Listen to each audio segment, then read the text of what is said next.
All right, Nick, let's talk about the Cincinnati Bengals. When you talk about the upcoming draft, just a few short weeks away, everyone's talking about quarterbacks. Everyone's talking about the high end wide receivers, maybe offensive line. You hear names flying left and right. But the Cincinnati Bengals have recently honed in on a guy that not a lot of people are talking about. I think this is a really interesting potential fit for their team. Let's get into the article. We'll talk more about it on the other side. This is from over on Bengals Wire. Says the Cincinnati Bengals were present at Arkansas's Pro Day and had their eyes on a particular player.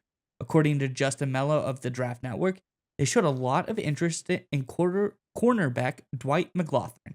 In a face to face meeting, McGlothern spent 2 seasons with Razorbacks and had 70 tackles, 4 for a loss, 23 passes defended, 7 interceptions in 22 games. Before he was at Arkansas, he played 2 years with LSU, recording 41 tackles, 2 for a loss, 8 pass breakups, and 1 interception. He performed well at his pro day and impressed at the scouting combine, running a 4.4740, and is projected to go sometime on day 3 of the draft. Nick, I think this is very interesting. The Bengals all obviously has a position of need at the cornerback slot, and this is a guy that I think is flying under the radar. I think could be a great option for them. I'm curious what your thoughts are, but Bengals fans in the comment section below. You also have a first round pick. I think there's some really interesting options there. Let us know in the comment section below, what do you want the Bengals to get with their first pick in the draft?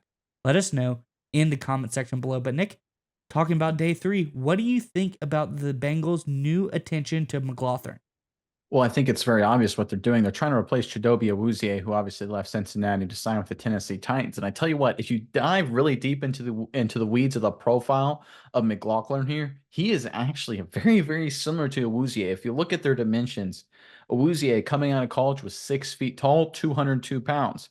McLaughlin right now is 6 feet tall, 190 pounds. Right, 40-yard dash. Awuzie 4.4, McLaughlin 4.4. How about a 10-yard split? 1.5 from Awuzie, 1.55 from McLaughlin. And you can keep going down the list here. There's so many similar dynamics. Awuzie is vertical, 34 inches. McLaughlin is 32, right? There's just a lot of similarities there in terms of their physical dimensions, which is exactly what I think the Bengals are looking to replicate.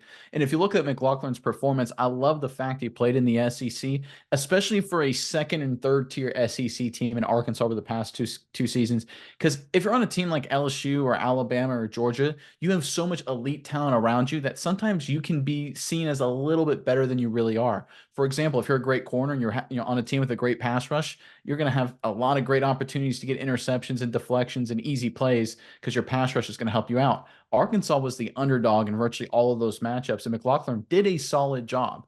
I love the fact he had 7 picks over the last 2 seasons. We are in an era of the NFL where turnovers and forcing them on defense is how you win football games. So when you go to what the Cincinnati Bengals are looking for here, again, trying to find a cheap replacement for Awuzie, I think they've got the perfect guy here, McLaughlin, and it makes sense the fact they're so impressed by him. And look, I think he's a really impressive guy. I love transfers in terms of guys who could be early impact players in the NFL. Because if you transferred from LSU to Arkansas, that means you picked up your entire life in Baton Rouge. That's where you were, your teammates, your friends, all that good stuff, where you went to class, supposed to go to class anyway, and you transferred everything to Arkansas, right? To pick up and do all that kind of thing and then succeed.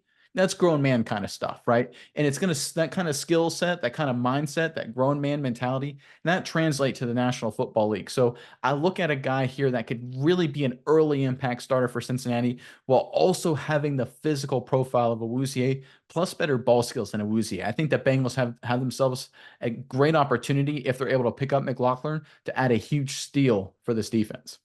Yeah, Nick, and you look at a guy like McGlothern and you talk about all of the, ups and downs he went through as far as transferring, going to a new program, and really trying to get his feet wet at Arkansas.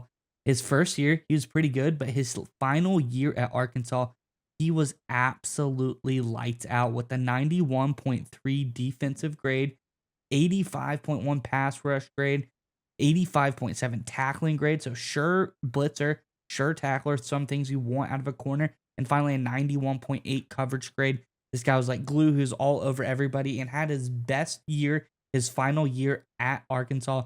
I think I know why the Bengals are checking this guy out. He ticks all the boxes And like you said, being from a somewhat smaller school, it's still an SEC school, but it's a lower tier SEC school. You can get a great player who's played at the highest level. He's played with LSU guys, also did it on his own at a school like Arkansas. Get him for a steal of a deal. If you get this guy on day 3, that would be an absolute steal. I think that this is a smart, savvy move by the Bengals, who have now honed in and are able to find a diamond in the rough at the cornerback position through the draft. You know what? Replacing a big position of need for them as well. I think Bengals, Duke Tobin, and his staff are really doing something special here. Data brokers sell your information to scammers, spammers, and anyone else who may want to target you. Your full name, email, home address, health records, even your relatives. It's all out there. That's why we use Aura, the sponsor of today's video. Aura shows us which data brokers are selling our information and automatically submits opt-out requests for us.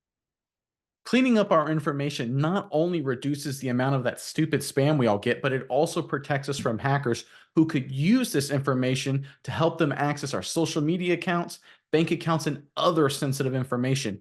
Aura also does much more to protect us and our families from online threats. We also get features like antivirus protection, VPNs, password management, parental controls, identity theft insurance, and more without having to download several different apps. That's really key. One location, get all this great stuff.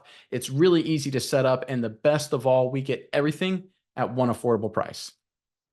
And you may already have one or two of these tools already, but not having Aura is like locking the front door and leaving the back door wide open.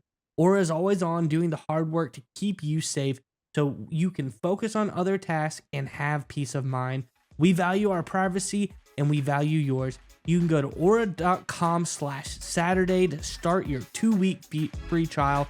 Also, link below in the description. Again, aura.com/Saturday for your free 2-week trial.